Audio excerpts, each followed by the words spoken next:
ಮಧುಗಿರಿ ತಾಲೂಕಿನ ಪುರವರ ಹೋಬಳಿಯ ಬ್ಯಾಲ್ಯ ಗ್ರಾಮದಲ್ಲಿ ತಡರಾತ್ರಿ ಕಳ್ಳರು ತಮ್ಮ ಕೈಚಳಕ ತೋರಿಸಿದ್ದು ರೈತನೋರ್ವನ ತೋಟದಲ್ಲಿದ್ದ ಸುಮಾರು 50,000 ರೂಪಾಯಿ ಮೌಲ್ಯದ ಕೃಷಿ ಪರಿಕರ ಹಾಗೂ ವಸ್ತುಗಳನ್ನು ಕಳವು ಮಾಡಿರುವ ಘಟನೆ ಬೆಳಕಿಗೆ ಬಂದಿದೆ. ಬ್ಯಾಲ್ಯ ಗ್ರಾಮದ ಸರ್ವೆ ನಂಬರ್ 9/5 ಜಮೀನಿನ ಮಾಲೀಕರಾದ ರೈತ ಬ್ಯಾಲ್ಯ ಭೀಮಣ್ಣ ಎಂಬುವವರ ತೋಟದಲ್ಲಿ ಈ ಕಳ್ಳತನ ನಡೆದಿದೆ.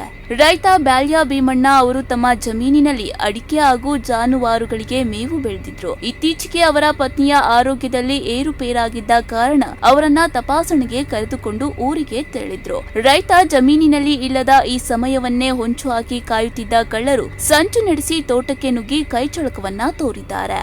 180 ಮೀಟರ್ ಉದ್ದದ ವಿದ್ಯುತ್ ಕೇಬಲ್, 12 HP ಸಾಮರ್ಥ್ಯದ ಪಂಪ್ ಹಾಗೂ ಮೋಟಾರ್, ಸುಮಾರು 200 ತೆಂಗಿನಕಾಯಿಗಳು, ಜಾನುವಾರುಗಳ ಮೇವು ಕಡಿಯುವ ಮಚ್ಚು ಕಳುವಾಗಿದ್ದು ಒಟ್ಟು ವಸ್ತುಗಳ ಅಂದಾಜು ಮೌಲ್ಯ 50,000 ರೂಪಾಯಿಗಳು ಎಂದು ತಿಳಿದು ಬಂದಿದೆ.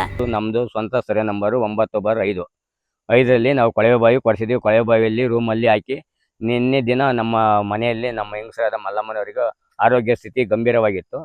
ನಾವು ಚಿಕಿತ್ಸೆಗೆ ಅಂತೇಳಿ ಶ್ರೀದೇವಿ ನರ್ಸಿಂಗ್ ಹೋಮಲ್ಲಿ ನಾವು ಚಿಕಿತ್ಸೆ ಪಡ್ಕೊಂಡು ಅಲ್ಲಿದ್ವಿ. ನಾನು 3 ಗಂಟೆಗೆ ನೀರು ಹಾಯ್ಸೋಣ ಅಂತೇಳಿ ಬಂದಾಗ ಮೋಟ್ರ್ ಓಡ್ತಾ ಇರಲಿಲ್ಲ. ಇಲ್ಲಿ ಬಂದು ಇಲ್ಲಿ ದುಷ್ಕೃತ್ಯ ನಡೆದಿತ್ತು. ಆ ದುಷ್ಕೃತ್ಯ ಬಂದು ನೋಡಿದಾಗ ಬೀಗ ಹೊಡೆದು ಬಾಕ್ಲು ಓಪನ್ ಆಗಿತ್ತು. ಅದರ ಒಳಗಡೆ ಮೋಟ್ರು ಪಂಪು ಯಾವುದೂ ಇರಲಿಲ್ಲ, ಕಳವಾಗಿತ್ತು. ತಿರ್ಗಿ ಅದ್ರ ಮಧ್ಯೆ ತಿರ್ಗಿ ಅಲ್ಲಿ ಚೀಲದಲ್ಲಿ ಹಾಕಿರ್ತಕ್ಕಂಥ 180 ಕೇಬಲ್ ಮೀಟ್ರ್, 180 ಸುಮಾರು 180 ಕೇಬಲ್ ಇತ್ತು, 180 ಮೀಟ್ರು, ಅದನ್ನು ಕಳವು ಮಾಡಿದ್ದಾರೆ. ತಿರುಗಿ ಮತ್ತೆ ಅದರಲ್ಲಿ ನಾವು ಕಾಯಿ ಸ್ಟಾಕ್ ಹಾಕಿದ್ದೀವಿ ದೇವಸ್ಥಾನಕ್ಕೆ ಹೋದ ಕಾರಣ ಅಂತೇಳಿ, ಅವು ಕಾಯಿನೂ ಕಳವಾಗಿದೆ. ತಿರುಗಿ ಅದೇ ಅಲ್ಲಿ ಅದೇ ರೂಮಲ್ಲಿ ಒಂದು ಮುಚ್ಚಿತ್ತು, ಅದು ಮುಚ್ಚು ಕಳವಾಗಿದೆ.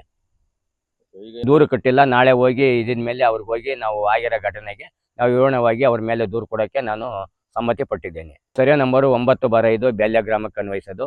ಇದು ಕೊಡಗೇನಹಳ್ಳಿ ವ್ಯಾಪ್ತಿಗೆ ಬರ್ತೈತೆ, ದರೋಡೆ ಆಗಿರೋ ವ್ಯಾಪ್ತಿ. ಕಷ್ಟಪಟ್ಟು ದುಡಿದು ಬೆಳೆ ಬೆಳೆಯುತ್ತಿದ್ದ ರೈತ ಭೀಮಣ್ಣ ಇದ್ದಕ್ಕಿದ್ದಂತೆ ತೋಟದ ಉಪಕರಣಗಳು ಕಳವಾಗಿರುವುದನ್ನ ಕಂಡು ಕಂಗಾಲಾಗಿದ್ದಾರೆ. ಈ ಘಟನೆಗೆ ಸಂಬಂಧಪಟ್ಟಂತೆ ಸಂತ್ರಸ್ತ ರೈತ ಬ್ಯಾಲ್ಯ ಭೀಮಣ್ಣ ಕೊಡಿಗೇನಹಳ್ಳಿ ಪೊಲೀಸ್ ಠಾಣೆಯಲ್ಲಿ ಅಧಿಕೃತವಾಗಿ ದೂರನ್ನ ದಾಖಲಿಸಿದ್ದಾರೆ. ಪ್ರಕರಣ ದಾಖಲಿಸಿಕೊಂಡಿರುವ ಪೊಲೀಸರು ಮುಂದಿನ ತನಿಖೆಯನ್ನ ಕೈಗೊಂಡಿದ್ದಾರೆ. ಕಿರಣ್, ಪ್ರಗತಿ ಟಿವಿ, ಮಧುಗಿರಿ.